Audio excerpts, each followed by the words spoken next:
It is a very quiet Friday at my house today. I was supposed to have the day off, but things changed and I didn't need the day off, so I ended up with just a couple kids here. And so I'm gonna make some soup this morning. So first I just dice up an onion. Mom.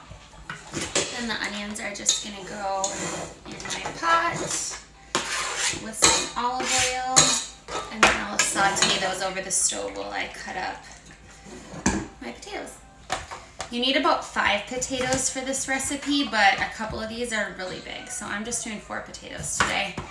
And I dice them up pretty small. I don't like big chunks of potato in my soup.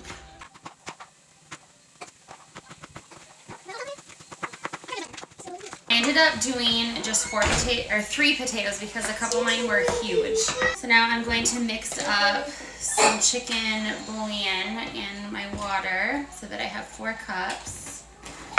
And then I'm going to put the chicken broth and the potatoes in my pot with the onions, which are already done cooking.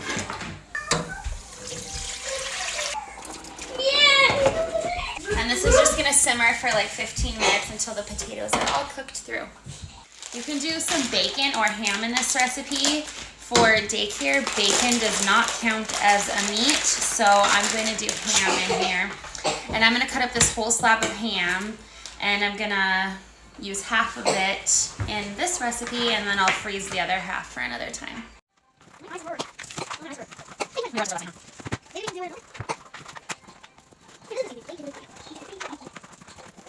My potatoes are almost cooked through, so I measured out 2 cups of milk.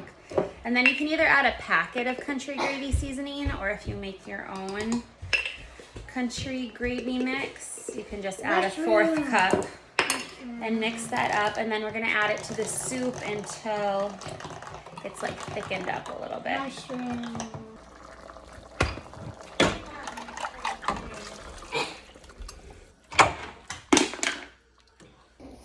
Okay, this is nice and thickened up, so I'm gonna add in a can of corn. Then I'm adding in my ham. And then about a cup or maybe a little more of shredded cheese, because you like cheese. Then just stir it up and let the ham and corn heat up and the cheese melt, and your soup is done. And I just put my soup in the crock pot on warm until we're ready to eat it.